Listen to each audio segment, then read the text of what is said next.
At my father's funeral, my aunt laughed. Poor Olivia, still trying to act like she matters. My uncle said, her father died a crook with nothing. My cousins whispered about my pitiful family, mocking my shoes and tears. Even my mother stayed quiet. Then 3 black SUVs pulled up. Men in suits stepped out, bowed and said, Miss Olivia, the dawn is waiting. Did you see her shoes? Goodwill special.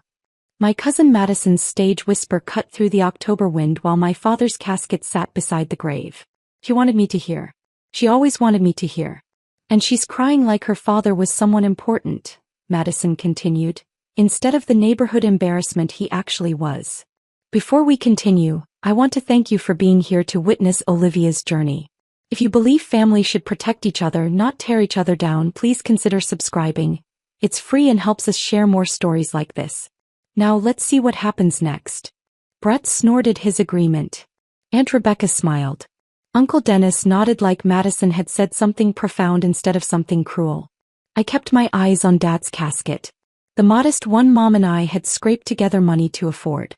The one Uncle Dennis had already called pathetic loud enough for the whole cemetery to hear. Mom stood beside me in silence. Not defending Dad. Not defending me. Just standing there like she'd stood at every family gathering for 23 years while her family tore us apart. Her father died a crook with nothing to his name, Uncle Dennis announced to anyone still listening. Criminal families breed criminal children. That's when I heard the engines. 3 black SUVs rolled through the cemetery gates with synchronized precision. 6 men in expensive suits emerged. The lead man, silver-haired, dangerous, unmistakably powerful, walked directly to me. He took my hand gently and bowed like I was royalty. Miss Olivia. The dawn has been waiting to meet you. Your father spoke of you every day. Vincent Moretti. Everyone in our city knows that name. My aunt made a choking sound. My uncle's face went gray. They'd just spent my father's funeral calling him a nobody. Mocking my tears. Laughing at my shoes. They had no idea who they'd actually been dealing with. The cemetery had gone completely silent. Even the wind seemed to pause, waiting to see what would happen next. The priest who'd been edging toward his car stopped mid-step. The handful of mourners who'd been drifting away froze in place. Vincent Moretti still held my hand, his grip gentle but somehow commanding. Up close, I could see the fine lines around his eyes, the silver threading through his dark hair, the small scar on his left cheekbone that suggested a history of violence survived rather than avoided. Behind him, the 5 other men stood in formation. Not threatening exactly, but radiating the kind of controlled power that made it clear they could become threatening in an instant if the situation required it. One of them held an enormous floral arrangement. White roses and lilies assembled into something that belonged at a state funeral, not in this modest cemetery beside the simple bouquets Mom and I had chosen. I apologize for the interruption, Vincent said, turning slightly to address the gathered mourners. His voice was pleasant, almost warm, but something underneath made my survival instincts whisper warnings. But Miss Olivia has matters to attend to. Her father's true family would like to pay their respects. The emphasis on true family wasn't subtle. Neither was the way his gaze swept across Aunt Rebecca, Uncle Dennis, and my cousins before dismissing them as irrelevant. The man holding the massive floral arrangement stepped forward and placed it carefully beside Dad's grave. It dwarfed everything else there, a statement written in flowers that said, "This man mattered. This man was loved. This man was powerful enough that his death brings men like us to pay respects." Miss Olivia, Vincent said, his attention returning to me. When you're ready, the dawn is waiting to meet you. He would have come himself, but... He paused delicately. There are reasons your father kept certain aspects of his life separate from you. The dawn respected those boundaries. But now that Antonio has passed, there are things you need to understand about your heritage. My heritage. The word hung in the air like a question I didn't know how to ask. I looked at my mother one last time. She was staring at Vincent with an expression I'd never seen before. Terror and recognition mixed together in equal parts. Not surprise. Not confusion. Recognition. Mom. My voice came out steadier than I expected, considering my entire world had just tilted sideways. She met my eyes briefly, then looked away. When she spoke, her voice was barely a whisper, but it carried in the silent cemetery. Go with them, Olivia. Your father. He would have wanted this. The words confirmed something I'd been suspecting since the SUVs arrived. Mom had known something all along. Maybe not everything, but enough to recognize that men in expensive suits bowing to her daughter at a funeral weren't here by accident. She'd known Dad had secrets, connections, a life beyond the modest insurance salesman routine he'd maintained for 23 years. And she'd still stood silent while her family spent his funeral calling him a crook with nothing. Still said nothing while they mocked my tears and my shoes. Still chose their approval over our dignity, even knowing there was more to the story than they understood. The betrayal of that silence hurt worse than anything Rebecca or Dennis had said. I turned back to Vincent. I'll come with you. His expression warmed slightly, approval maybe or respect. He extended his arm toward the lead SUV, a gesture that was somehow both courtly and commanding. As I took his arm, Aunt Rebecca's voice rose behind us, shrill with panic. Caroline, what is happening? Who are these people? What was Antonio actually involved in? I didn't look back. Couldn't look back. If I looked at Mom's face right now, I might say something I couldn't take back. Or worse, I might cry, and I refused to give my mother's family the satisfaction of seeing me break. Vincent guided me toward the SUV with careful courtesy, like I was something precious that needed protecting. One of his men opened the back door.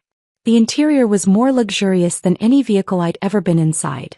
Leather seats that probably cost more than my college tuition, polished wood trim, an atmosphere of controlled power that made the space feel simultaneously safe and dangerous.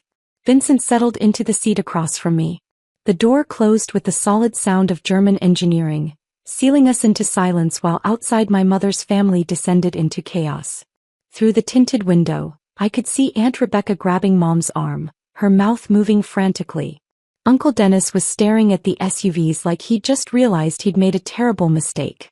Madison and Brett stood frozen, their earlier mockery replaced by something that looked like fear. The SUV began moving, smooth and quiet. The cemetery fell away behind us. I know you have questions, Vincent said gently. His voice had softened now that we were away from the cemetery, away from the performance he'd been giving for my mother's family. And you deserve answers. But first, I need you to understand something important about your father. I waited, my hands clenched in my lap, still wearing the discount store shoes Madison had mocked. Antonio Castellano was Don Salvatore's nephew, Vincent said carefully, watching my reaction. His mother, your grandmother, was the Don's younger sister. Your father wasn't just connected to the Castellano family. He was family. Blood family. And in our world, blood is everything. The words didn't process immediately. Don Salvatore Castellano. The name was legendary in our city. A figure who operated in shadows but whose influence shaped everything from real estate development to union negotiations to which politicians won elections. Every newspaper article about alleged organized crime mentioned that name. Every politician swore they had no connection to him. Every businessperson in certain industries knew that major decisions required his approval. My father. I started, then stopped, not even sure what question to ask first. Your father was the Don's most trusted advisor for 25 years, Vincent continued. He managed the family's legitimate business holdings, restaurants, properties, investments, and served as the bridge between our world and the world you grew up in. The insurance job was real, but it was also cover. A way to explain his comfortable lifestyle without drawing attention to where the money actually came from. The SUV wound through streets I'd known my whole life, but everything looked different now. That restaurant on the corner where Dad used to take me for birthday dinners. Did my family own it? The construction site downtown where new condos were going up. Was that Castellano money reshaping the neighborhood? He kept you separate from all of this, Vincent said, his voice gentle but firm. Not because he was ashamed of you or ashamed of the family. Because he loved you. He wanted you to have choices he never had. A normal life. A future without the weight of family obligations unless you chose to accept them. I thought about Dad's late-night phone calls. The meetings in our home that stopped the moment I entered the room. The way certain people treated him with respect that bordered on fear when we were out in public. The comfortable life we'd lived despite his supposedly modest income. All the pieces I'd never quite understood suddenly clicked into place with devastating clarity. Your father left specific instructions, Vincent continued. About your education. Your inheritance.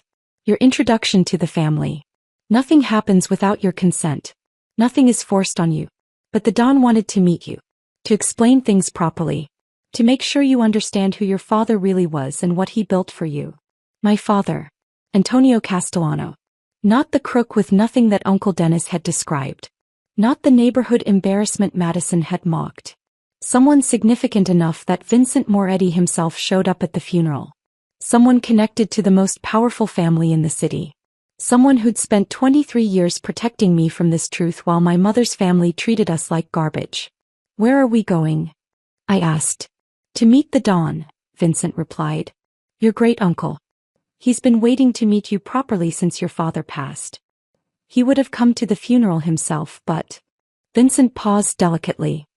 Your father wanted your introduction to the family to happen privately. With dignity. Not as a spectacle at a cemetery. The SUV turned into a neighborhood I recognized, historic district, old money, the kind of homes that had belonged to the same families for generations. We pulled up to massive iron gates that opened automatically, revealing an estate that looked like something from a movie about East Coast dynasties. Vincent's expression had shifted again, no longer the dangerous enforcer from the cemetery, but something closer to a patient teacher preparing a student for an important lesson. Before we go inside, he said, his hand resting lightly on my arm, I need you to understand one thing. What happens next is your choice. The Don will explain your inheritance, your options, your father's legacy. But nothing is required of you. You can walk away from all of this with your father's legitimate holdings and live whatever life you choose. Or you can learn. You can understand. You can take your place in the family your father came from. The gates closed behind us with a solid click. Through the windshield I could see the main house. Enormous, elegant, radiating the kind of wealth that didn't need to announce itself. My father had come from this. Had been connected to this. Had chosen to raise me away from all of it because he loved me enough to want me to have choices. And my mother's family had spent 23 years treating him like a failure. The rage that had been building since Madison mocked my shoes at the cemetery crystallized into something cold and focused. Not hot anger that would make me reckless. Cold calculation that Dad had taught me through years of watching him maintain quiet dignity in the face of their insults. They'd called him a crook with nothing. Mocked my tears. Laughed at my discount store shoes. They had no idea who they'd actually been dealing with. But they were about to learn. And I was going to make sure the lesson stuck. The SUV stopped in front of the main house, and Vincent opened my door with the same careful courtesy he'd shown at the cemetery. The October air felt different here. Quieter, heavier, like even the wind knew to be respectful on this property. A man in his 70s stood waiting on the stone steps. White hair, impeccably tailored suit, dark eyes that seemed to catalog everything about me in a single glance. He didn't move like someone his age should move. There was strength in his posture, authority in the way he held himself. Olivia, he said, and his voice carried traces of Brooklyn mixed with something older. Something that spoke of Sicily and generations of family history. Come inside, please. Vincent gestured for me to go ahead, falling back slightly in a show of deference that told me exactly who was in charge here. I climbed the steps on shaking legs, still wearing the discount store shoes Madison had mocked, still trying to process that the last hour of my life had actually happened. The man extended his hand as I reached the top step. I am Salvatore Castellano. Your great-uncle. Though we've never had the pleasure of meeting properly. His grip was firm but gentle. I'm sorry it took your father's death to bring you home. Home. The word felt strange applied to a place I'd never been, to people I'd never met. He led me through an entrance hall that belonged in a museum. Marble floors, paintings that looked original and expensive, furniture that had probably been in the family for generations. We passed through corridors where other men in suits nodded respectfully as we went by, their expressions carefully neutral. Don Salvatore's study smelled of leather and old books and something else I couldn't quite identify. Maybe cigars or the particular scent that comes from rooms where important decisions get made. Floor-to-ceiling bookshelves lined two walls. A massive desk dominated the space. Leather chairs that looked like they'd been broken in over decades sat arranged near a fireplace. He gestured to one of those chairs. Please. Sit. I sank into leather that was somehow both firm and comfortable, my hands gripping the armrest to keep them from shaking. Vincent had taken a position near the door, present but not intrusive, like a guard who'd been dismissed but refused to leave completely. Don Salvatore studied my face for a long moment before speaking. You have your grandmother's eyes, he said quietly. Maria. My younger sister. She passed when you were just a baby, but she would have loved knowing you. Antonio spoke of you constantly, your intelligence, your strength, your kindness. He was so proud of the woman you became. Something in my chest cracked at those words. This stranger, this man I'd never met, was acknowledging my grief as real and important. Not embarrassing. Not pathetic. Losing your father. The Don's voice caught slightly, showing vulnerability I suspected few people ever witnessed. It was like losing a son. Antonio was family in every sense that matters. His death diminishes us all. He moved to his desk and returned with a folder thick enough to contain a novel. When he placed it on the small table between us, I could see my name written on the tab in careful handwriting. Your father was a meticulous man, Don Salvatore said, settling into the chair across from me. He prepared for every possibility, including his death. These documents represent your inheritance. My hands shook as I opened the folder. The first page was a property deed. Marina Bay Restaurant Group, a name I vaguely recognized from signs around the city. 12 locations listed with addresses I knew. Underneath, financial statements showing revenue in the millions. I flipped to the next document. Castellano Properties. 37 residential and commercial buildings throughout the metro area, each one listed with current market valuations that made my eyes blur. Stock certificates. Investment portfolios. Bank statements with balances that had so many zeros I had to count them twice to believe what I was seeing. Your father, Don Salvatore said quietly, was worth approximately $42 million when he passed. Every legitimate penny of it now belongs to you. The room performed a slow rotation. I gripped the chair arms harder, trying to anchor myself to something solid while my entire understanding of reality restructured itself. $42 million.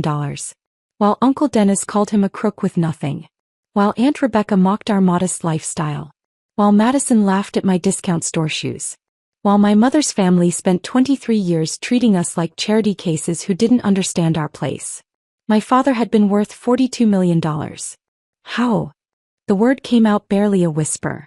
Your father was brilliant with money, the Don explained. He started with the restaurant business. One location that did well, then another, then another. Each success funded the next venture. He bought properties when the market was down, held them, sold when values increased. He invested wisely. And he did it all legally with proper documentation, clean books, legitimate business practices.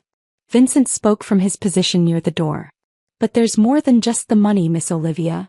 Don Salvatore nodded slowly, his expression growing more serious. He reached for another folder, thinner than the first but somehow heavier. Your father also held certain responsibilities within our family organization, the Don said carefully. He mediated disputes between businesspeople who couldn't use traditional courts. He provided protection services for legitimate businesses facing illegal threats. He ensured that certain operations, some legal, some less so, ran efficiently without unnecessary violence. He opened the second folder, revealing what looked like case files. Names, dates, situations, resolutions. I saw mentions of restaurant owners being extorted, construction companies facing sabotage, shop owners being threatened by gangs. Antonio solved problems, Vincent added. The kind of problems police can't or won't handle. The kind that require understanding both legitimate business and the less legitimate world that operates alongside it. These responsibilities don't automatically transfer to you, Don Salvatore said firmly. You inherit the money regardless. You can walk away from all of this right now, live whatever life you choose, and the family will respect that decision completely. Your father made absolutely certain you'd have that choice. I stared at the folders on the table, one representing legitimate wealth beyond anything I'd imagined, the other representing a world I'd only heard about in news reports and movies. But if you want to understand, the Don continued, if you want to learn what your father built and how he built it, that education is available to you. Everything Antonio created can continue through you if that's what you choose. He stood slowly and moved to a bookshelf, pulling out a leather-bound photo album I hadn't noticed. When he opened it, I saw pictures from decades ago. Family gatherings, celebrations, moments from a life Dad had kept completely hidden from me. There was Dad younger laughing at some joke I'd never hear. Dad standing beside a woman who must have been my grandmother, the resemblance unmistakable. Dad at weddings, baptisms, funerals, all the family events that had happened in a world I never knew existed. Your grandmother Maria was my baby sister, Don Salvatore said, his finger tracing her face in one of the photos. When she married your grandfather, may he rest in peace, our father was furious. Your grandfather wasn't Italian, wasn't from our world, wasn't what our father wanted for his daughter. He turned to another page showing my grandmother holding a baby that must have been my father. But Maria loved him and eventually our father accepted it. Antonio grew up understanding both worlds, the legitimate one his father came from, and the family business his mother's side represented. He became the bridge between them, the one who could move in both spaces without drawing attention. I studied the photos, seeing my father's face in contexts I'd never witnessed. He looked confident here, powerful, like someone who commanded respect naturally. He kept you separated not out of shame, the Don said gently, but out of love. He wanted you to have the choices he never had. A normal childhood. A future without the weight of family obligations unless you chose to accept them. He closed the album carefully and returned to his chair, his dark eyes studying my face with uncomfortable intensity. So I'm asking you now, Olivia. What do you want? You can take the money and walk away. No one will judge you. No one will think less of you. Or you can stay. You can learn. You can understand the world your father came from and the legacy he built for you. I thought about my mother standing silent at the funeral. About Aunt Rebecca's cruelty. About Uncle Dennis calling Dad a crook. About Madison mocking my tears and my shoes while Dad's body waited to be buried. 23 years of being treated like garbage by people who had no idea who we really were. I want to learn, I said, my voice steadier than I expected. I want to understand what my father built. The Don's expression didn't change, but something in his eyes softened. Approval, maybe, or satisfaction. And I want certain people to understand exactly who they've been disrespecting, I added quietly. Don Salvatore and Vincent exchanged a look that said this was exactly the answer they'd hoped for. Then your education begins tomorrow, the Don said. Vincent will be your guide, your teacher, your protection as you learn to navigate your inheritance. But tonight you rest. Process what you've learned. Say goodbye to the girl you were and prepare for the woman you're becoming. Vincent stepped forward. I'll take you home, Miss Olivia. Unless you'd prefer to stay here tonight. I shook my head. I needed to be in my own space, in the home I'd shared with Dad, to process everything that had happened in the past few hours. Don Salvatore stood and embraced me, not the formal hug of a business associate, but the genuine affection of family. Your father loved you more than anything in this world, he said quietly. Everything he did, every choice he made was to protect you and give you the future you deserved. Never doubt that. As Vincent drove me back through the city, I watched buildings and businesses pass by with new understanding. That restaurant where Dad used to take me for birthday dinners. Was it one of the 12 Marina Bay locations? Those apartments under renovation downtown, were they Castellano properties? My entire life had been surrounded by my father's empire, and I'd never known it existed. The discount store shoes that Madison mocked suddenly felt different on my feet. Not shameful. Not embarrassing. Just shoes. Meaningless details that people without real power focused on because they had nothing else to judge. I was the daughter of Antonio Castellano, the heir to a $42 million empire. The great niece of Don Salvatore Castellano. And my mother's family had no idea what their cruelty at the funeral had just cost them. Vincent arrived at my door the next morning at 7 sharp, carrying 2 cups of coffee and a leather portfolio that looked like it cost more than my monthly rent used to be. Past tense. Because apparently I owned properties now, investments, businesses that generated millions. The surrealism of it hadn't worn off overnight. Ready for your first day of school? He asked with a slight smile, handing me one of the coffees. It was exactly how I liked it. Cream, no sugar. Which meant either he'd asked someone or he was the kind of person who paid attention to details most people missed. I suspected the latter. We started at Marina Bay Restaurant Group headquarters, a modest office building in a neighborhood that had been slowly gentrifying over the past decade. Nothing flashy. Nothing that screamed organized crime or illegal enterprise. Just a professional office with the company name on a tasteful bronze plaque beside the entrance. The woman who met us in the lobby was in her 40s. dark hair pulled back in a neat bun, wearing a business suit that was professional without being ostentatious. Her handshake was firm, her smile genuine. "Miss Castellano," she said, and hearing my last name spoken with respect instead of contempt felt strange. "I'm Isabella Romano. I've been managing operations for your father for 12 years.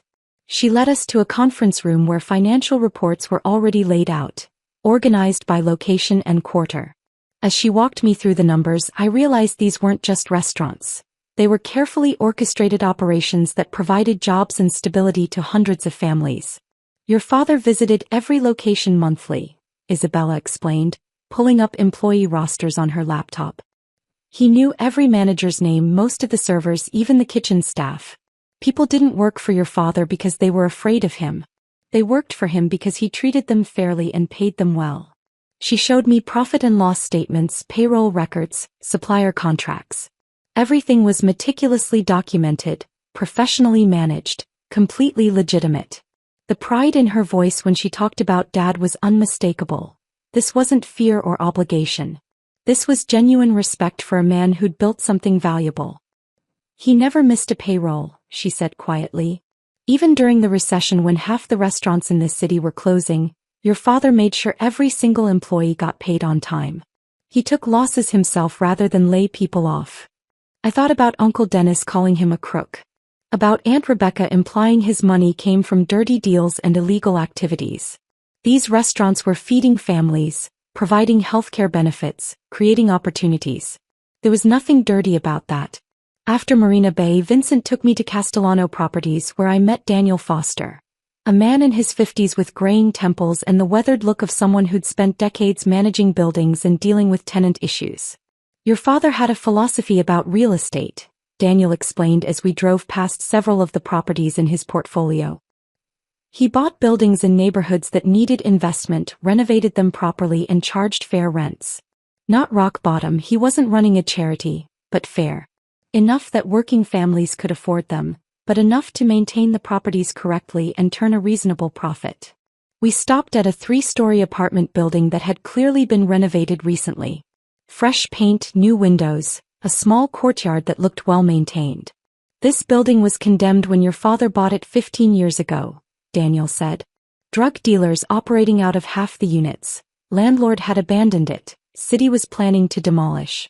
Your father bought it, cleaned it out, renovated every unit and turned it into affordable housing.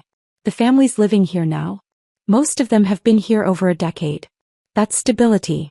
That's community." He showed me photos on his phone, before and after shots that told a story of transformation and investment. Dad hadn't been a slumlord extracting maximum profit. He'd been building something that lasted, something that improved neighborhoods instead of exploiting them. "Antonio was tough but fair," Daniel continued as we walked the property. "Tenants who paid rent on time and followed basic rules? He'd work with them if they hit hard times, give them payment plans, help them out. Tenants who destroyed property or caused problems for neighbors. He didn't tolerate that. But he always gave people chances to do the right thing before consequences happened. Every person I met that first week treated Dad's memory with genuine affection. Not the fake sympathy people offer at funerals. Real respect born from years of working with someone who valued competence and treated people with dignity. The contrast to my mother's family couldn't have been sharper." On the 4th day, Vincent took me to meet Elena Ricci in a small office above one of the Marina Bay restaurants. She was sharp-eyed and direct, with the kind of presence that suggested she didn't waste time on pleasantries. "Your father handled what we call community relations," she explained, gesturing to file cabinets that lined one wall of her office. "Problems that traditional channels can't or won't solve.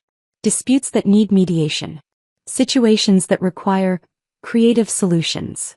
She pulled out a file at random and opened it on the desk between us. Inside were detailed notes about a restaurant owner being extorted by gang members who'd decided his business should pay protection money. "Police couldn't help," Elena said. "Victim was too scared to testify. Gang had political connections that made official intervention complicated. Your father stepped in, had conversations with the gang's leadership, explained that this particular business was under Castellano protection, and suggested they focus their activities elsewhere. Problems solved without violence." She showed me case after case. A construction company facing sabotage from competitors who didn't like honest bidding. A shop owner being pressured by loan sharks charging illegal interest. A family business being targeted by developers who wanted the property and didn't care about legal methods of acquisition. In each case, Dad had intervened. Sometimes with negotiations. Sometimes with pressure applied to the right people. Sometimes with solutions that existed in gray areas between legal and illegal. Your father prevented violence, Elena said firmly. The neighborhood mourned him because he kept people safe in ways the system couldn't or wouldn't. He wasn't a saint. This work requires getting your hands dirty sometimes. But he had principles. Protect the innocent. Stop the bullies. Make sure ordinary people could live and work without being victimized. It was a far cry from the criminal empire Aunt Rebecca always implied. Yes, Dad operated outside normal channels. Yes, some of his methods weren't strictly legal. But he was protecting people who had nowhere else to turn. On the 6th day, Vincent brought me to Bennett Auto Repair in a neighborhood I recognized from childhood. The shop was small but clean, with a hand-painted sign and a parking lot that should have been full of customers but held only 3 cars. Marcus Bennett came out wiping his hands on a rag, his face showing exhaustion that went deeper than physical tiredness. He was maybe 55, with the build of someone who'd done manual labor his whole life and the defeated posture of someone watching his dreams collapse. "Miss Castellano," he said, shaking my hand with a grip that was firm despite his obvious stress. "I appreciate you taking the time. Your father helped me once before, about 10 years back when I was just starting out. I was hoping you might have inherited his sense of fairness." We sat in his small office while he explained the situation. A larger auto chain had moved into the area and decided Marcus's independent shop was competition they didn't need. They'd started with predatory pricing, undercutting him until they bled money themselves, then moved to intimidation, vandalism, threatening his employees, anonymous complaints to city inspectors about violations that didn't exist. "I've lost half my customers in 3 months, Marcus said, his voice breaking slightly. "I've got 5 employees who depend on me, families who need their paychecks. If this continues another month, I'll have to close. 20 years of building this business gone." Vincent watched me carefully as Marcus talked. This was a test, I realized. My first real decision. My first chance to use the power I'd inherited. I asked questions. Who owned the competing chain? What specific tactics were they using? Had Marcus tried legal channels? The answers painted a clear picture of systematic intimidation designed to destroy competition.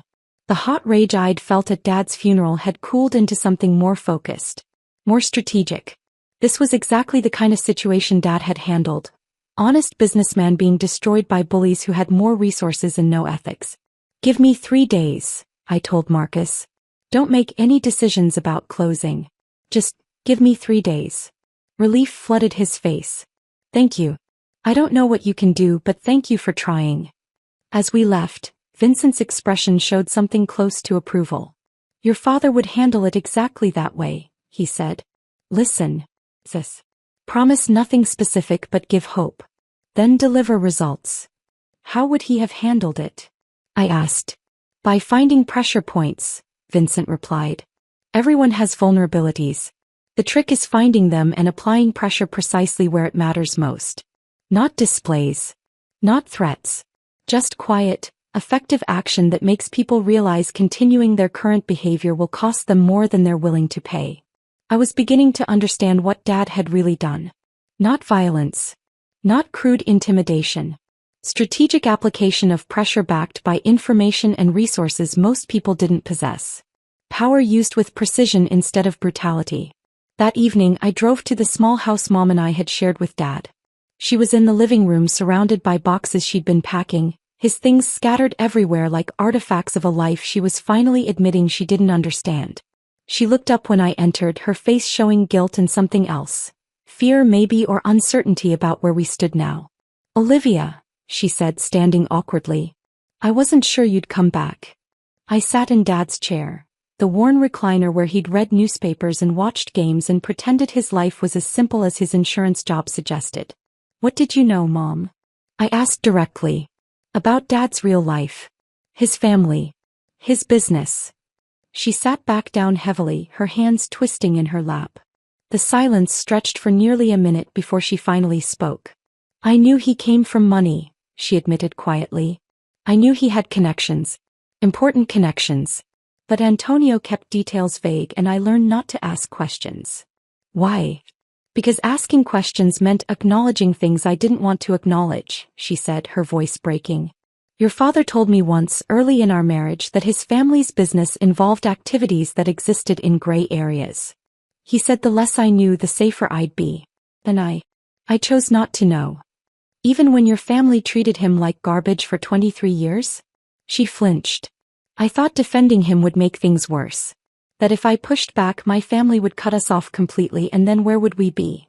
Where would you be, you mean? I corrected. You were worried about losing their approval. Not about Dad's dignity.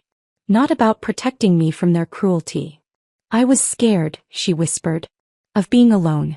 Of losing the only family I had left besides you and Antonio. So you sacrificed us instead. She started crying, quiet, defeated tears that should have moved me but mostly just made me tired. The men in the SUVs, she said after a moment. At the funeral. That was his family. Yes. And they came for you?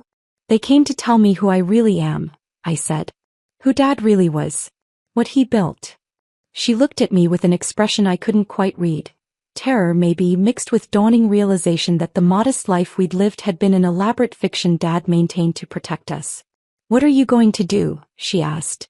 Learn, I said simply. Understand what Dad created. Take my place in the family he came from. Olivia, that world is my birthright, I interrupted. Whether you like it or not. The gulf between us had never felt wider. She'd made her choices, silence, weakness, choosing comfort over courage. I was making mine. I left without promising to visit again soon. She didn't ask me to. 3 months passed while I learned to navigate my inheritance. 3 months of morning meetings with Vincent, afternoons studying business operations, evenings reviewing case files about Dad's community work.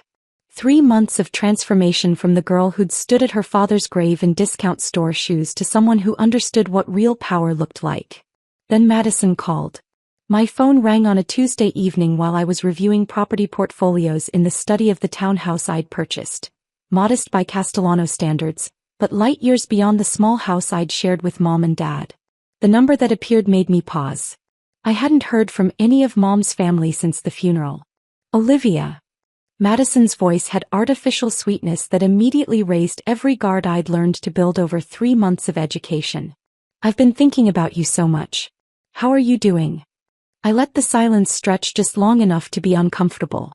I'm well, Madison. What can I do for you? Well, I know things were tense at Uncle Antonio's funeral. The way she said tense, like we'd had a minor disagreement rather than her mocking my tears while my father's body waited to be buried. But we're family, right? And I thought maybe we could reconnect. Maybe have lunch sometime. Lunch, I repeated neutrally, waiting for the real reason she'd called. Actually, her false sweetness cracked slightly. I heard you inherited some money from Uncle Antonio.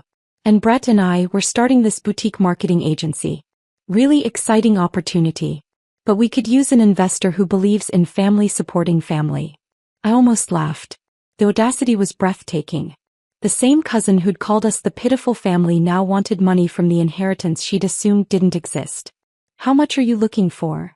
I asked, keeping my voice calm and curious. Well, to really launch properly we'd need about 60,000.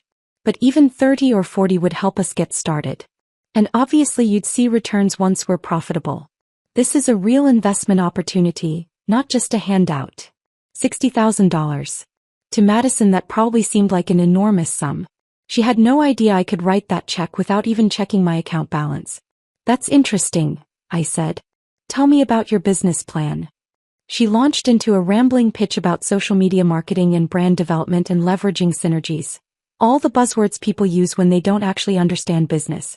I let her talk, asking occasional questions that made her think I was seriously considering the investment.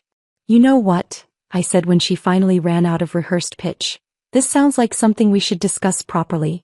Why don't we talk about it at Christmas dinner? I'm hosting this year. The pause on the line was pregnant with calculation. Christmas dinner? At your place. I have more space now, I said simply. And I think it's time for some new family traditions. I'll send invitations to everyone. You, Brett, your parents, my mother. I have some announcements to make anyway. We can discuss your business proposal then. Madison was clearly weighing whether to push for faster access to money or accept the invitation that would put her in my space on my terms. That's really generous of you, Olivia, she said finally. Christmas dinner sounds perfect. After hanging up, I immediately called Vincent. My cousin just asked me for $60,000 to start a marketing agency, I told him. I think we're ready to move forward with the Christmas revelation. How do you want to structure it? His voice carried approval even through the phone. I want them all there. All the people who mocked Dad at his funeral. And I want documentation they can't dispute. Bank statements, property deeds, business licenses. Everything that proves exactly who Dad was and what he built. Consider it done. I'll have complete dossiers ready by next week. The dossiers arrived in leather portfolios 5 days later. Vincent spread them across the dining table in my townhouse, and we reviewed each one systematically. Uncle Dennis first. His import business was hemorrhaging money. Poor inventory decisions, terrible vendor relationships, customers abandoning him for more reliable competitors. He was maybe 3 months from bankruptcy, but hiding it from everyone by taking cash advances on credit cards to cover basic expenses. He's been telling people business is great, Vincent said, tapping financial statements that told a very different story. But the numbers don't lie. He's drowning. Aunt Rebecca's folder was even more revealing. Credit card debt approaching 6 figures. Designer clothes purchased to maintain appearances while minimum payments got missed. Her credit score had dropped over 100 points in the past year alone. She buys things to prove she's successful, I observed, studying purchase histories. Handbags, jewelry, restaurant meals she can't afford. All performance. Madison and Brett's files showed similar desperation masked as ambition. Both had lost jobs in the past year. Madison from a marketing firm after missing deadlines repeatedly, Brett from a sales position after performance warnings he'd ignored. They were living off their parents while pretending to friends that they'd decided to pursue entrepreneurship. The marketing agency Madison had pitched was desperation in a business plan. No actual clients. No concrete strategy. Just hope that calling themselves business owners would somehow generate income. They've spent 23 years looking down on your family, Vincent said quietly, while building lives that are one financial crisis away from complete collapse. The irony was almost poetic. They'd mocked Dad as a poor crook while he sat on $42 million in legitimate assets. They'd called us pitiful while drowning in debt they couldn't acknowledge. I want to show them, I said. Not destroy them. Just show them the truth they've been too arrogant to see. Vincent nodded. Your father would approve of that approach. I spent the next week preparing. I purchased an estate in the historic district. Not the largest house available but impressive enough to make a statement. The kind of place where old money lived quietly but visibly. The address alone would raise questions. The Christmas invitations went out on heavy cardstock with elegant script. Formal but warm. Deliberately vague about what announcements I'd be making, just enough to ensure curiosity and attendance. Vincent connected me with an event coordinator who understood exactly what kind of dinner I wanted. Comfortable but clearly expensive. Catering from Marina Bay's flagship location. The one Isabella told me had hosted 3 governors and countless city officials over the years. Wines from Dad's personal collection that Vincent had transferred to my new home's wine cellar. Table settings that whispered elegance rather than shouting ostentation. The goal, I explained to the coordinator, is to create an atmosphere where they realize something's changed, but they can't quite identify what until we're ready to reveal it. We prepared presentation folders for each family member. Carefully selected documents about Dad's business holdings. Property deeds. Financial statements. Articles about community programs he'd funded. Nothing classified or sensitive, just legitimate proof of who Antonio Castellano had really been. Vincent suggested bringing Don Salvatore to the dinner. His presence would make the power dynamic unmistakable, he argued. I shook my head. This first revelation needs to be about Dad's legacy. About showing them who they disrespected. Not about intimidating them with family connections. That comes later if necessary. Your father would handle it exactly that way, Vincent said approvingly. The night before Christmas dinner, I met with Don Salvatore in his study. He poured 2 glasses of whiskey that probably cost more than my mother's monthly salary used to be. Another detail from my old life that felt increasingly distant. Tomorrow's a big day, he observed, settling into the leather chair across from me. Tell me what you hope to accomplish. I considered the question honestly. Part of me wants to see them suffer the way they made Dad and me suffer for 23 years. He nodded slowly, no judgment in his expression. That's natural. They hurt you. You want them to feel what that hurt was like. But I don't know if that's what Dad would want, I admitted. He spent his whole life being patient with them. Dignified. Taking their insults without striking back. Don Salvatore took a sip of his whiskey, studying me with those dark eyes that missed nothing. Let me tell you a story about revenge, he said finally. When I was young, maybe 25, a man humiliated my father at a public event. Made him look weak in front of people whose respect mattered. I wanted to hurt him. Wanted him to pay in blood for disrespecting my family. He paused, the memory clearly still sharp decades later. My father sat me down and explained something I've never forgotten. He said revenge should never be about destruction. It should be about balance. About teaching lessons that create understanding rather than just causing pain. What did you do? I asked. I showed the man the truth about himself, Don Salvatore replied. Revealed his own weaknesses and failures in ways he couldn't ignore or deny. Made him understand exactly what he'd done and why it was wrong. That lesson lasted far longer than any physical punishment would have. He leaned forward slightly, his gaze intense. You have the power now to destroy your mother's family financially. I could make a few calls and by New Year's their credit would be ruined, Dennis's business would be foreclosed, Rebecca would lose everything. It would be easy. But, I prompted. But is that what your father would have wanted? Don Salvatore asked. Antonio spent 23 years showing them quiet dignity in the face of cruelty. He taught you patience and strategy through his example. Would he want you to use his legacy to become the kind of person who destroys families? I thought about Dad reading the newspaper in his worn recliner. About the way he'd handled Mom's family's insults with calm responses that never stooped to their level. About the businesses he'd built that helped people instead of exploiting them. I want them to understand who they disrespected, I said slowly. To acknowledge their mistakes. To see the truth about themselves and about Dad. But I don't want to become the cruel person they were. Don Salvatore smiled, genuine warmth that transformed his usually stern expression. You're more like your father than you know, he said. Antonio would be very proud of the woman you're becoming. He raised his glass in a small toast. Tomorrow you show them the truth. You give them the chance to recognize their mistakes and choose how to respond. That's justice, Olivia. Real justice. Not revenge disguised as righteousness. I clinked my glass against his, feeling some of the anger that had been building for 3 months shift into something more focused. More controlled. Tomorrow my mother's family would learn exactly who Antonio Castellano had been. They'd see the empire they'd mocked, understand the legacy they'd dismissed, recognize the catastrophic error in judgment they'd made at his funeral.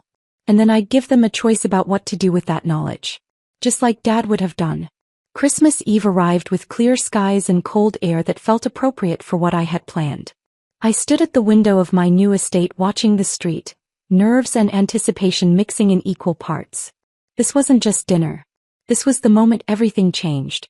Uncle Dennis's sedan pulled through the iron gates at exactly 5:45, 15 minutes early. They'd probably spent the drive speculating about where I'd gotten money for a house in this neighborhood, rehearsing questions disguised as concern. I watched them emerge from the car.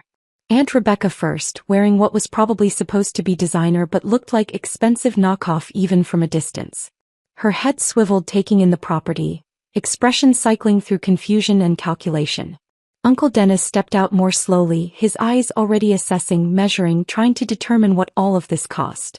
Madison and Brett emerged from the back seat exchanging looks I recognized. Resentment mixed with greed, the kind of expression people get when they realize someone they look down on might actually have something they want. Mom was last, trailing behind them all, her body language screaming discomfort. She knew things they didn't. She understood that tonight wouldn't be the family reconciliation they were probably expecting. I opened the door myself before they reached it. The event coordinator had suggested having staff answer, but I wanted this moment to feel personal. This wasn't about displaying wealth. This was about showing them truth. Olivia. Aunt Rebecca's voice was overly bright, artificial warmth that didn't reach her eyes. This house is... my goodness.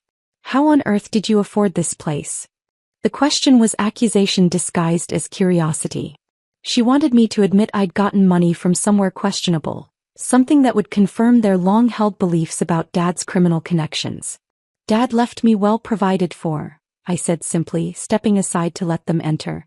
The foyer did the talking I didn't need to do. Marble floors, crystal chandelier, furniture that whispered old money rather than shouting new wealth. Uncle Dennis's eyes catalogued everything with barely concealed envy. This is quite the upgrade from that little house you shared with Antonio, he observed, and somehow he made it sound like an insult. Different circumstances, I replied neutrally. Let me take your coats. Madison and Brett hadn't said anything yet, but I could see them reassessing everything they thought they knew about me. The cousin they'd mocked at the funeral was suddenly living in a house that probably cost more than they'd earn in their lifetimes. I led them to the dining room where the table was set with china and crystal from Dad's collection. Pieces Isabella had told me he'd acquired over years, each one chosen carefully. The wine glasses alone probably cost more than Uncle Dennis's car payment.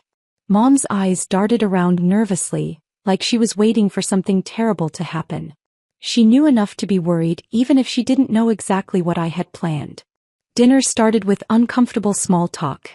The catering staff, trained professionals from Marina Bay's flagship location, served appetizers while my mother's family made careful conversation that avoided acknowledging the obvious questions hanging in the air. By the main course, Uncle Dennis's patience had worn thin. So Olivia, he said, setting down his fork with deliberate emphasis. We should probably discuss your situation. The word situation came out like I was a problem that needed managing. My situation? I asked calmly. This house. The sudden wealth. We're family. We should understand what's going on with you. Aunt Rebecca nodded agreement. Especially given your father's complicated business dealings. We just want to make sure you're not getting involved in anything questionable. The irony was almost too perfect. They were sitting in my house, eating my food, drinking wine from my cellar, and still managing to imply I was doing something wrong. Dad left me several things to manage, I said, keeping my voice level. I've spent the past 3 months learning about his business interests. Aunt Rebecca's laugh was sharp and disbelieving. Business interests? Antonio sold insurance, Olivia. He barely scraped by. Whatever money you think you have. Let me show you something, I interrupted, standing and retrieving the presentation folders Vincent and I had prepared. I placed one in front of each person at the table, my mother included. What's this? Uncle Dennis asked suspiciously. Information about Dad that you might not have known, I said, returning to my seat and opening my own folder. I thought it was time you understood who Antonio Castellano actually was. I started with Marina Bay Restaurant Group. Walked them through the business licenses, the property deeds, the financial statements showing 12 locations and annual revenue in the millions. Showed them employee rosters, tax returns, articles about the company's role in neighborhood revitalization. This is fake, Uncle Dennis said, but his voice lacked conviction. Antonio worked in insurance. I slid notarized documents across the table. Business licenses with official seals. Property deeds recorded with the city. Tax returns filed with the federal government. Every piece of paper was legitimate and verifiable. Madison's face had gone pale. Brett's nervous laugh sounded forced. Aunt Rebecca was staring at the documents like they might spontaneously combust if she looked away. I continued methodically through Castellano properties. 37 residential and commercial buildings. Current market valuations. Tenant agreements. Photos of renovated properties that had transformed neighborhoods. Then the investment portfolios. Stock certificates. Bond holdings. Diversified assets managed by registered financial advisors with documentation spanning 2 decades. I don't understand, Mom whispered, and I almost believed she was seeing these numbers for the first time. Almost. Dad built an empire, I said simply. A legitimate business empire that employed hundreds of people and improved thousands of lives. He just chose to live quietly and keep it private. Aunt Rebecca's voice went shrill. Why would he hide all this money if he actually had it? Why live in that tiny house and let Caroline work if he was worth $42 million, I finished for her. That's what Dad was worth when he died. And every legitimate penny of it came to me. The number landed like a physical blow. Madison actually gasped. Brett's fork clattered onto his plate. Uncle Dennis's face went through several colors before settling on a grayish white. Aunt Rebecca's expression cycled through shock, disbelief, rage, and finally something that looked like dawning horror as she processed what this meant. What she'd said at the funeral about a man worth $42 million. That's not possible, Uncle Dennis said weakly. We would have known. Your mother would have told us. Mom knew Dad had money, I said, looking at her directly. She just chose not to share that information with you. Isn't that right, Mom? She stared at her plate, saying nothing. Choosing silence again, just like at the funeral. I own property throughout this city now, I continued, my voice calm and factual. I employ hundreds of people. I manage community programs that have helped thousands of families. Everything you thought you knew about Dad and me was wrong. The silence around the table was deafening. Then Madison desperately tried to salvage her investment pitch. Olivia, I know this is a lot of information, but about the marketing agency Brett and I want to start. Why should I invest $60,000 in a business run by someone who mocked my shoes at my father's funeral? The question hung in the air like smoke. Madison's face flushed deep red. I didn't mean anything by that, she stammered. I was upset. People say things when they're upset. You called us the pitiful family, I said quietly. You and Brett whispered about how Dad died a crook with nothing. You mocked my tears while his body waited to be buried. I pulled out the second folder, the one with Vincent's research. Since we're talking about business investments, let me share some information about your financial situations. Uncle Dennis's business was failing. The import company hemorrhaging money from poor decisions and bad management. 3 months from bankruptcy but hiding it from everyone. Aunt Rebecca's credit card debt approaching 6 figures. Designer purchases she couldn't afford, maintaining appearances while drowning in minimum payments. Madison and Brett both unemployed for nearly a year, living off their parents while pretending to be successful young professionals. The marketing agency was desperation masked as entrepreneurship. I didn't need to be cruel about it. The numbers spoke for themselves. You spent 23 years calling us poor, I said, my voice level. Calling Dad a crook with nothing. Treating us like charity cases who didn't know our place. And the entire time, you were building lives that are one financial crisis away from complete collapse. I let that sink in before continuing. You mocked a man worth $42 million as someone who died with nothing. You insulted his daughter's shoes and tears at his funeral. And now you want that same daughter to solve your financial problems with the inheritance you claimed didn't exist. Aunt Rebecca started crying, not tears of remorse but tears of rage and humiliation. The kind of crying people do when they realize they've made a catastrophic error and have no way to fix it.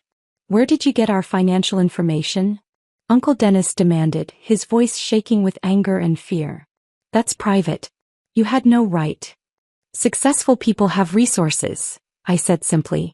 Dad taught me that. Among other things. Uncle Dennis pushed back from the table, his face purple with fury. This is outrageous. You invite us here under false pretenses, humiliate us with accusations.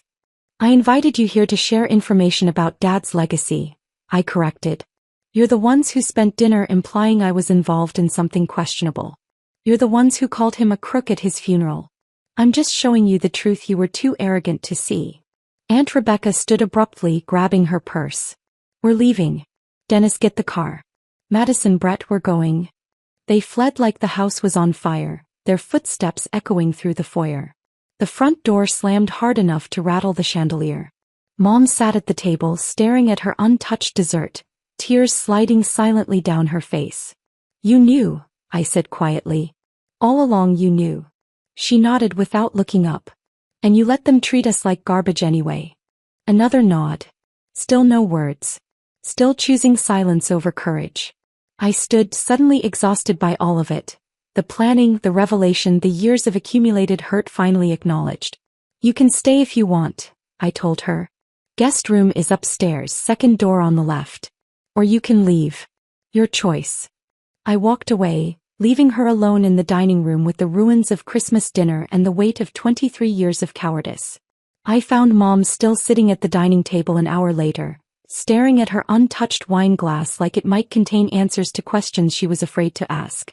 The caterers had cleared the dishes, packed up quietly, and left us alone in the house that suddenly felt too large and too empty. I poured myself wine and sat across from her, waiting. The silence stretched between us like the gulf that had been widening for 3 months. No, for 23 years if I was being honest with myself. I knew, she said finally, her voice barely above a whisper. About the money. About his family connections. Not everything, but enough. I took a sip of wine and said nothing. She needed to say this without prompting.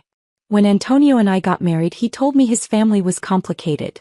That they had business interests that existed in gray areas. And the less I knew, the safer I'd be. Her hands twisted in her lap.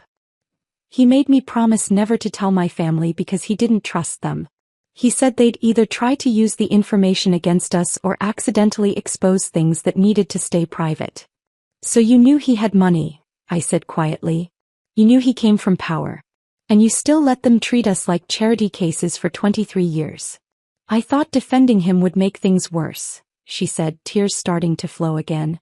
I thought if I pushed back, if I acknowledged what I knew, my family would cut us off completely. And then where would we be? Where would you be, you mean? She flinched but didn't deny it. I was scared of being alone. Of losing the only family I had left besides you and Antonio. I kept telling myself that their opinions didn't matter, that as long as we knew the truth, what they thought was irrelevant. But it did matter, I said. Because their cruelty hurt Dad. It hurt me. And you chose to let that happen rather than risk your relationship with people who didn't even respect you. I know. Her voice cracked. The funeral was the worst. Hearing Dennis call Antonio a crook, hearing Madison mock you, knowing I should say something but being too terrified to speak up. I kept thinking about what would happen if I defended him. Rebecca would ask questions, I'd have to lie or tell truths I'd promised never to tell, and everything would get worse. I studied her face. The woman who'd raised me, who'd read me bedtime stories and helped with homework and taught me to drive. The woman who'd also stood silent while her family destroyed us piece by piece. What happens now? She asked, looking up at me with red-rimmed eyes. Can you forgive me? The question hung between us. I wanted to say yes, to tell her everything would be okay, to bridge the gulf that had opened so wide I couldn't see across it anymore. I don't know, I said honestly. Your silence hurt almost as much as their cruelty. Maybe more because you were supposed to be on our side. You were supposed to protect us. I was trying to protect you, she protested weakly. If they'd known about Antonio's real family, if they'd started asking questions, talking to the wrong people. Dad protected me just fine without your help, I interrupted. He built an empire while keeping me completely safe. You weren't protecting me by staying silent. You were protecting yourself from having to make hard choices. She had no response to that. We sat in silence while the truth of it settled between us. Finally she stood. I should go. I don't think I should stay here tonight. I didn't try to stop her. Just walked her to the door and watched her drive away in the same silence she'd maintained for 23 years. The call from Vincent came the next morning while I was still drinking coffee and processing the emotional wreckage of Christmas dinner. We have a problem, he said without preamble. Your Uncle Dennis has been asking questions. Loud questions. About the Castellano family. I set down my coffee cup carefully. What kind of questions? The kind that get back to people who matter. He's been talking to neighbors, business associates, anyone who'll listen about whether Antonio was connected to organized crime and whether you're now involved with the Castellano organization. My stomach dropped. How bad is it? Bad enough that the Don wants to meet with you this morning. Dennis is making himself a liability, and when people become liabilities, decisions have to be made about how to handle them. The implication in Vincent's voice was clear. I'd wanted to teach my family a lesson. Instead, I might have put Uncle Dennis in actual danger. I'll be there in an hour, I said. Don Salvatore's expression when I entered his study wasn't angry. If anything, he looked almost pleased, like a teacher watching a student encounter a challenging problem. Sit, he said, gesturing to the familiar leather chair. We need to discuss your uncle's sudden interest in family history. Vincent said he's been asking questions. Loudly. Indiscreetly. In places where such questions attract unwanted attention. The Don leaned back in his chair. He's telling anyone who'll listen that his niece is connected to the Castellano organization and he wants to understand what that means. Several people have asked me whether we have a problem that needs handling. The words, needs handling, carried implications that made my mouth go dry. I don't want him hurt, I said quickly. He's ignorant and cruel, but he's still family. That's the right instinct, Don Salvatore said, nodding approval. But let me ask you a different question. What would you do if Dennis's questions put you in danger? Or your mother? What if his indiscretion exposed family business to authorities who'd love an excuse to investigate Castellano operations? I hadn't thought that far ahead. I'd been so focused on showing them the truth about Dad that I hadn't considered the consequences of revealing my own connections to the family. Actions have consequences beyond what we intend, the Don continued, his voice patient but firm. Having power means taking responsibility for what that power sets in motion. You wanted your family to understand who they'd been disrespecting.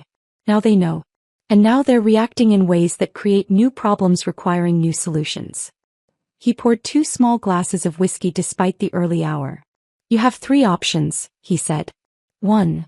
Vincent visits Dennis with a clear warning that further questions will have serious consequences. This is effective but creates fear and resentment. People who are frightened sometimes do unpredictable things. I nodded, following his reasoning. 2. We provide Dennis with information that satisfies his curiosity but contains nothing actually damaging. Give him enough truth to stop him digging, but carefully controlled truth. This requires trust that he'll accept what we tell him and stop asking questions. And the 3rd option? Give him what he wants, Don Salvatore said simply. His business is failing. He needs money. We provide a loan, substantial enough to solve his immediate problems, with terms generous enough that he feels grateful rather than trapped. In exchange, he stops asking questions about family matters that don't concern him. He studied my reaction carefully. Your father would have chosen option 3. Antonio believed in solving problems by creating obligations and relationships rather than enemies and fear. Turn a potential threat into someone who owes you favors. It's more expensive in the short term but more effective long term. Before I could respond, my phone rang. Unknown number, but something made me answer. Olivia? It's your Aunt Melissa. I hadn't heard that voice in years. Mom's youngest sister had moved to Oregon after marrying young and mostly disconnected from the family drama. We exchanged Christmas cards but rarely spoke. Aunt Melissa? I stepped out of the Don's study into the hallway. Is everything okay? I just got off the phone with Rebecca, she said, her voice tight with anger. She called ranting about Christmas dinner, about how you humiliated them with lies about Antonio's wealth. She wanted me to back her up, to agree that you were being cruel and inappropriate. What did you tell her? I told her she was an idiot who finally got what she deserved. Melissa's laugh was sharp. I wanted to hear your side directly, though. What actually happened? I gave her the condensed version. The funeral, my education into Dad's real life, the Christmas revelation about his wealth and legacy. Good, Melissa said when I finished. Rebecca and Dennis treated Antonio like garbage for years. I always thought it was cruel and unfair. You never said anything. Because saying something would have meant getting dragged into family drama I wanted no part of. She paused. But there's something you should know. Something I never told anyone because Antonio asked me to keep it private. I waited, feeling Don Salvatore's presence in the study behind me, listening. When my husband left me 12 years ago, I was broke and desperate. Had 2 kids, no job, no savings. I called Antonio because I didn't know where else to turn. Her voice softened with memory. He sent me $15,000. Said it was a gift, not a loan. Told me family was supposed to help family without keeping score. That money got me through the worst 6 months of my life. I hadn't known. Dad had never mentioned it. He made me promise not to tell Rebecca or Dennis, Melissa continued. Said they wouldn't understand, that they'd either judge me for needing help or judge him for giving it. So I kept it private. But I never forgot that your father saved me when my own sister wouldn't have lifted a finger to help. Thank you for telling me, I said quietly. There's more, Melissa said, her tone shifting. Rebecca is talking about challenging Antonio's will. She's claiming he must have acquired his wealth through illegal means and therefore it should be redistributed to legitimate family members. She's looking for lawyers who'll take the case. My hand tightened on the phone. On what grounds? Greed disguised as moral outrage, Melissa said bluntly. She thinks if she can prove the money came from criminal activity, a court might redistribute the estate.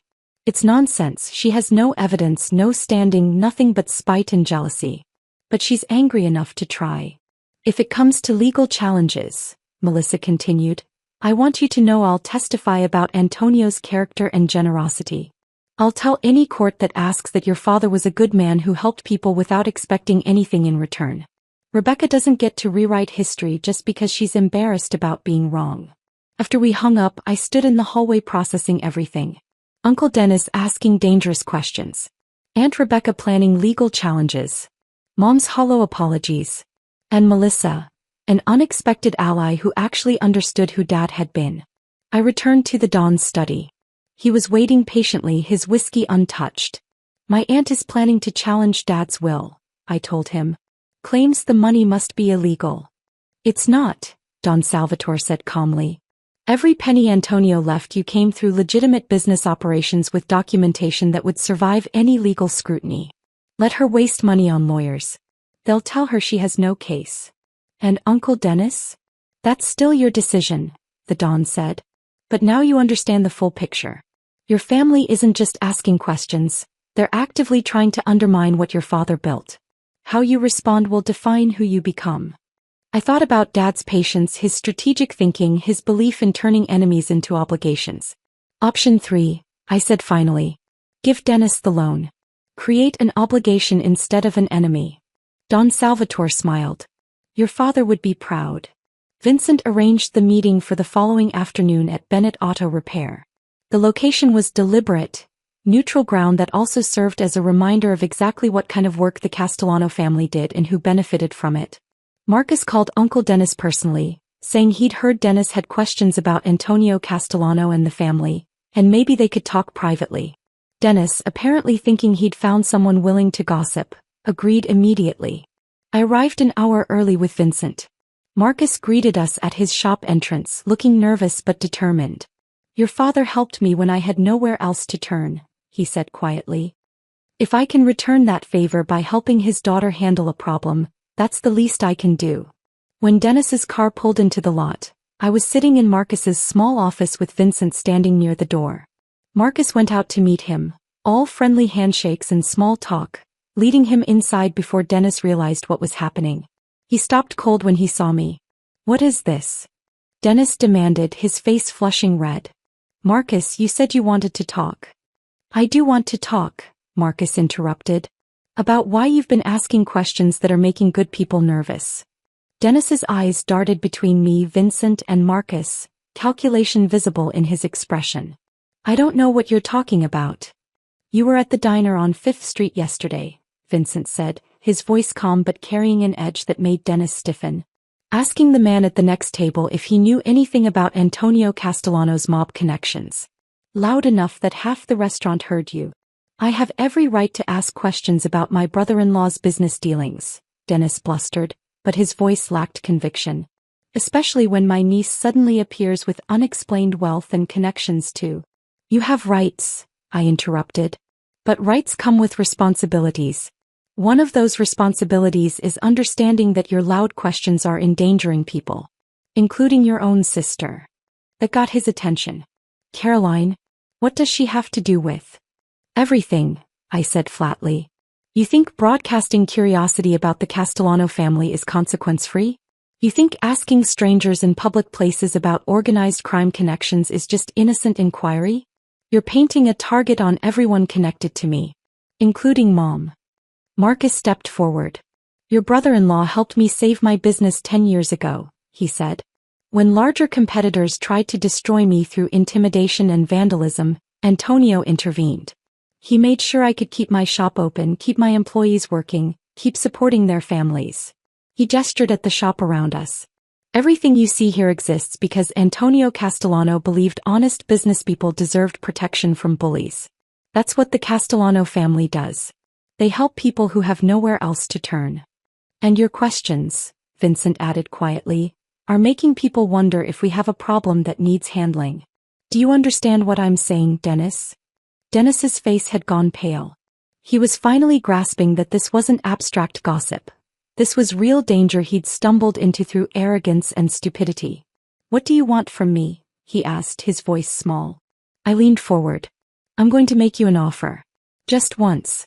Pay attention because I won't repeat it. He nodded mutely. Your business is failing, I said. Not because of bad luck or market forces, but because you make poor decisions and treat people badly. Money alone won't fix that. But I'm willing to provide a one-time cash infusion of $50,000 to stabilize your immediate problems. His eyes widened with desperate hope. I'll also introduce you to business consultants who actually know what they're doing. People who can help you restructure your operations properly, if you're willing to listen and follow their advice. Thank you, he started, but I held up my hand. I'm not finished. In exchange, you stop asking questions about Dad and the Castellano family. Completely. You treat my mother with basic decency. And you acknowledge publicly that you misjudged my father.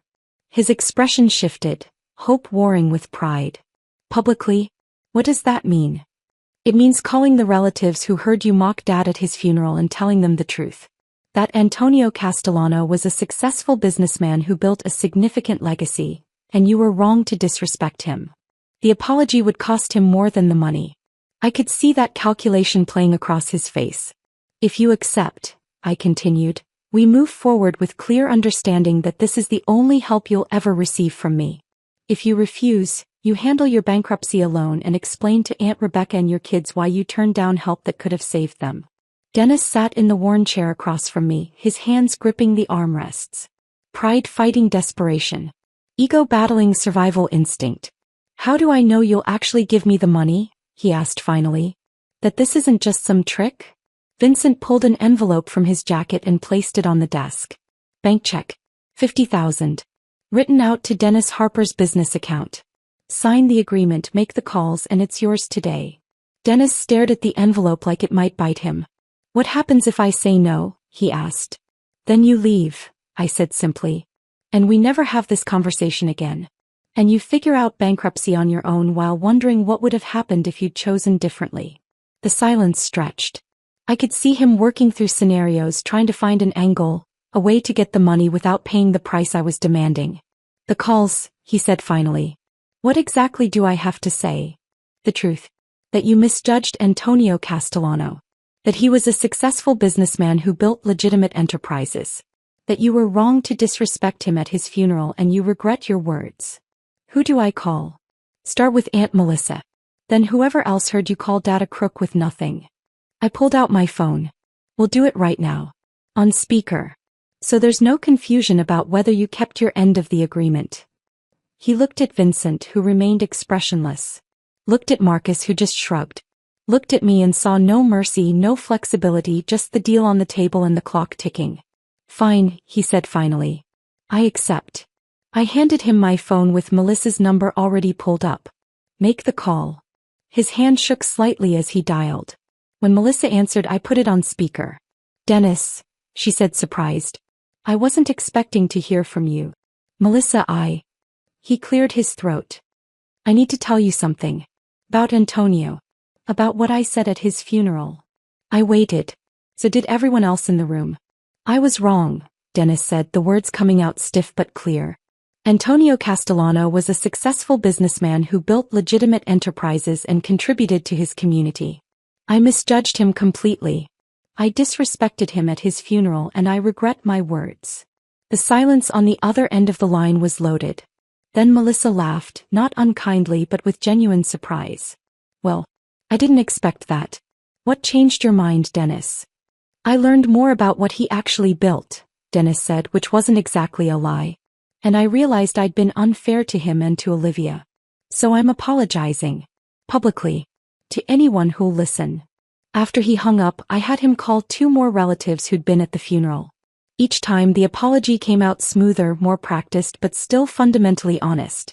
When the last call ended, Vincent slid the envelope across the desk. The consultants will contact you Monday morning, I said. Listen to them. Follow their advice. And Dennis?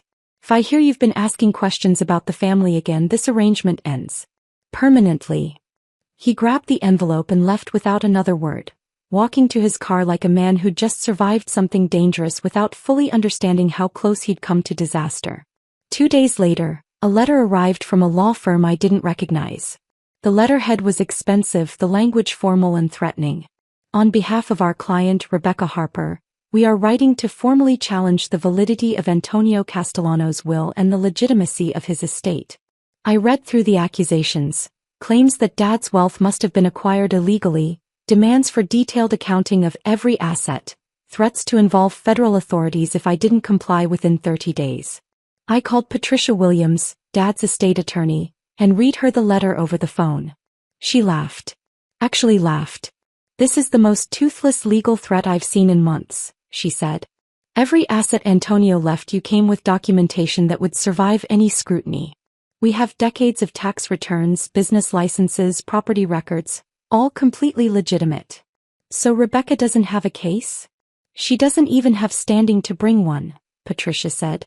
She's not a beneficiary, not a spouse, not someone with any legal claim to the estate.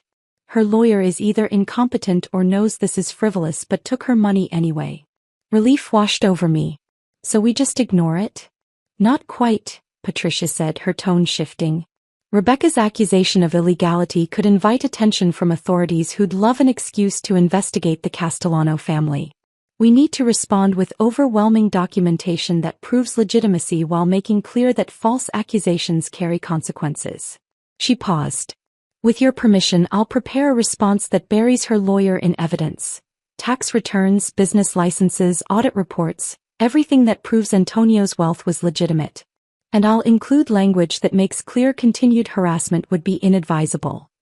Do it, I said. That evening my doorbell rang. Madison stood on my front step, mascara streaked down her face, looking more vulnerable than I'd ever seen her. Can we talk? She asked. Please? Just the two of us. I almost said no. Almost closed the door and let her deal with whatever crisis had brought her here. But something in her expression, raw pain instead of her usual calculated performance, made me step aside. We sat in my living room, the same room where I'd hosted the Christmas dinner that changed everything. She stared at her hands, twisting them in her lap, clearly struggling to find words. I've been jealous of you since we were kids, she said finally. Not of what you had. Of how you had it. I waited. Your dad loved you, she continued, her voice breaking. Really loved you. He knew who you were, what you cared about, what made you happy. My dad. She laughed bitterly. He sees me as a reflection of himself. If I succeed, it proves he's successful. If I fail, it embarrasses him. He doesn't actually know me at all. I'd never heard Madison talk like this. Honest, vulnerable, without her usual armor of superiority. At the funeral, when I mocked your tears, your grief. She looked up, meeting my eyes. Part of me was angry because I knew I'd never have that kind of loss. Because I've never had that kind of love. And that made me cruel in ways I'm ashamed of now. What changed? I asked. My parents told me I'm being disloyal by not supporting Mom's legal challenge against you, she said. That a good daughter would stand with family regardless of whether they're right or wrong. And I realized, they don't actually care about me. They care about my usefulness. My compliance. She wiped at her tears. I'm not asking for money. Or favors. I just wanted to apologize. Actually apologize for the first time in my life without any agenda behind it. I studied her face, looking for the calculation, the performance I'd learned to expect. But all I saw was exhaustion and honesty. If you're serious about starting over, I said slowly, building something real instead of just pretending, I know people who could help you find legitimate work. But it would mean earning your success instead of having it given to you. Madison nodded. I understand. And I know I don't deserve your help after how I treated you. But if you're willing to give me a chance, I'll prove I'm serious about changing. For the first time, I saw something genuine in her expression instead of the mask she usually wore. Maybe redemption was possible. Even for people who'd spent years being cruel.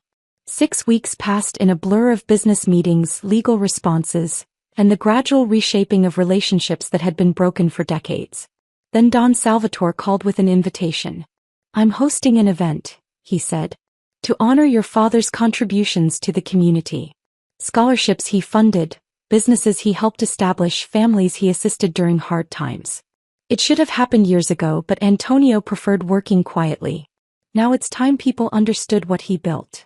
The event was held at Marina Bay's flagship restaurant on a Saturday afternoon in early February. Over 100 people filled the space. Business owners, scholarship recipients, community leaders, people whose lives Dad had touched in ways I was only beginning to understand. Uncle Dennis and his family received invitations. I didn't expect them to come.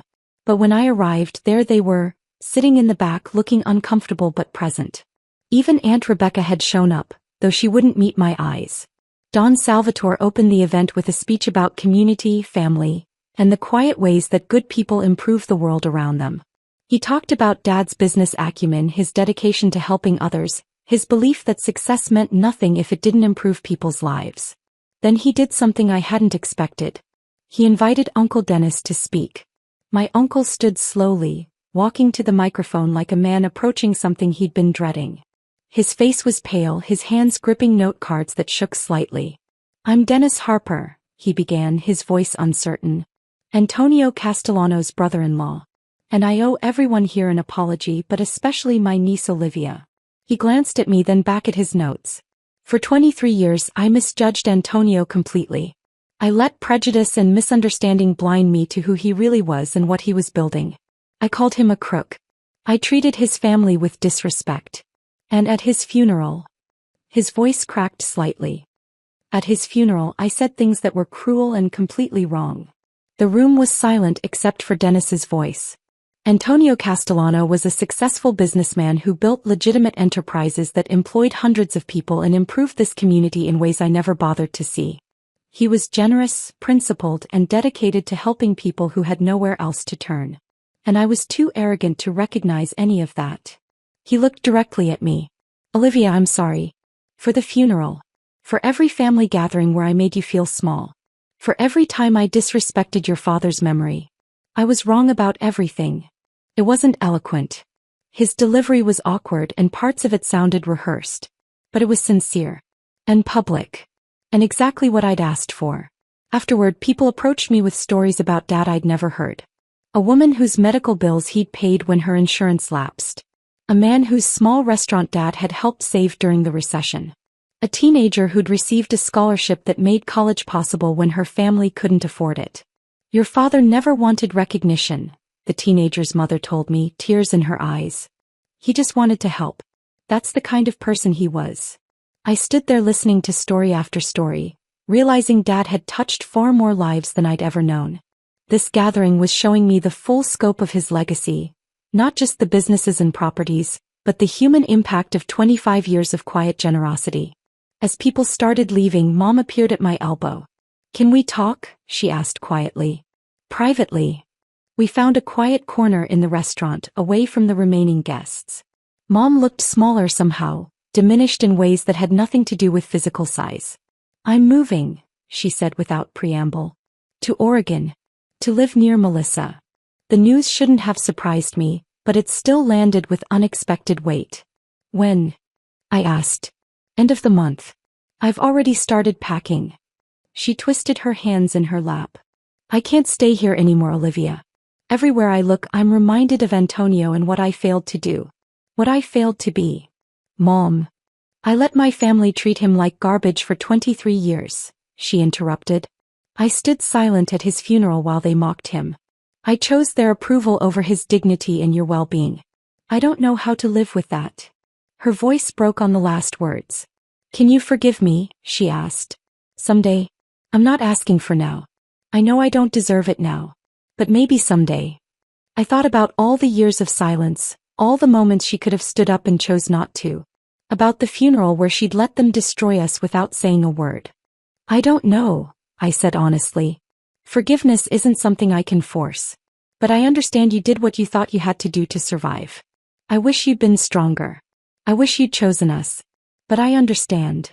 She reached into her purse and pulled out an envelope, worn at the edges like it had been handled many times over the years. "Your father wrote this for you 10 years ago," she said. "He made me promise not to give it to you until you were older and ready to understand. Think." I think you're ready now. After she left, I sat alone in that quiet corner and opened the letter with shaking hands. My dearest Olivia.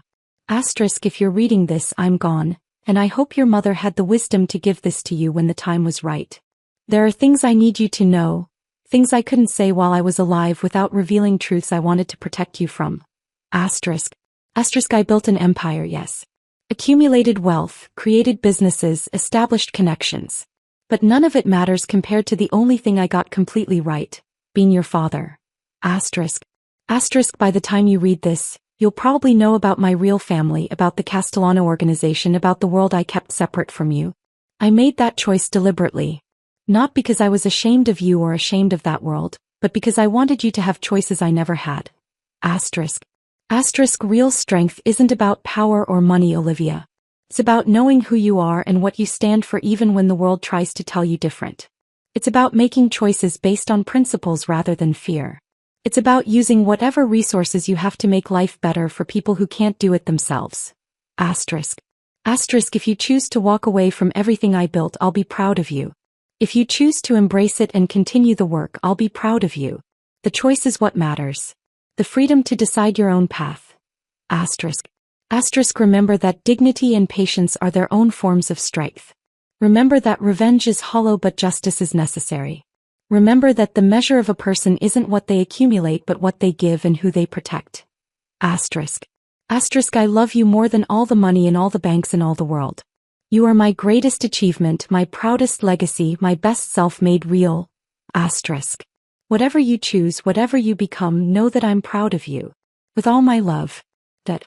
I cried in that quiet corner of the restaurant, finally grieving properly without anger or revenge or plans clouding the loss. Just pure grief for the man who'd loved me unconditionally and built an empire to protect me while teaching me to be strong enough not to need it. The months that followed were full of learning and building. Vincent continued my education in both legitimate business operations and the more complex aspects of family obligations. I established the Antonio Castellano Foundation, expanding the scholarship programs and community assistance initiatives Dad had funded quietly for years. Madison actually followed through on her promise to change.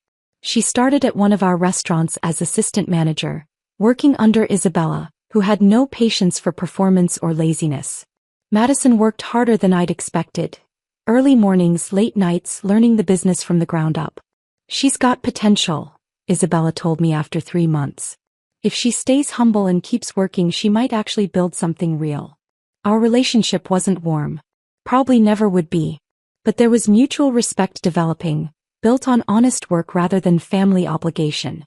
Aunt Melissa became an unexpected mentor, calling weekly to check in and offer wisdom about navigating family complexity. The best revenge, she told me one evening, isn't destroying people who hurt you. It's building something so good that their absence from it becomes their punishment. I thought about that often. Rebecca and Dennis were largely out of my life now, dealing with their own problems while I built something meaningful with the resources Dad left me. A year after Dad's death, I sat in Don Salvatore's study reviewing quarterly reports and discussing family business. He listened to my ideas about moving more operations into legitimate territory, expanding community programs, making the Castellano name synonymous with community investment rather than just power and influence. You have your father's strategic mind, he observed, but your own moral compass. You question things Antonio accepted automatically. That's not weakness, Olivia. That's evolution. He poured us both whiskey, a ritual we developed over months of these meetings. The family has to change with each generation, he continued. Otherwise it becomes brittle and breaks. Your father understood that. He built the foundation that allows you to even consider the path you're proposing. Do you think it's possible? I asked. Actually moving everything legitimate? With patience and strategy? Yes. He smiled slightly. Your father spent 25 years building trust and infrastructure. You have the advantage of starting from his foundation. But it will take time. Years. Maybe decades. As I drove home through streets I now understood in ways I couldn't have imagined a year ago, I thought about the girl who'd stood at her father's funeral in discount store shoes being mocked by people who didn't know who she was. That girl was gone. Not destroyed but transformed. I'd learned that revenge could be about revelation rather than destruction. That power was most effective when applied with precision rather than fury. That dignity and patience were their own forms of strength. I was Olivia Castellano, daughter of Antonio Castellano, heir to his empire and his values, building a legacy that honored his name while creating my own path forward. The discount store shoes that Madison had mocked were in my closet at home. I kept them as a reminder, not of humiliation but of how far I'd come and who I'd become. My father's greatest gift wasn't the $42 million he left me. It was teaching me through his example that true strength meant knowing who you are and what you stand for, even when the world tried to tell you different. And now I was using that gift to build something worthy of his memory. Something that would last. If this story of justice and legacy had you hooked from that first funeral insult to the final triumph, smash that like button right now. My favorite part was when those black SUVs pulled up at the cemetery and Vincent Moretti bowed to Olivia while her family's faces went white. What was your favorite moment? Drop it in the comments below. Want more powerful revenge stories where the underestimated rise up and reclaim what's theirs? Subscribe and hit that notification bell so you never miss an upload.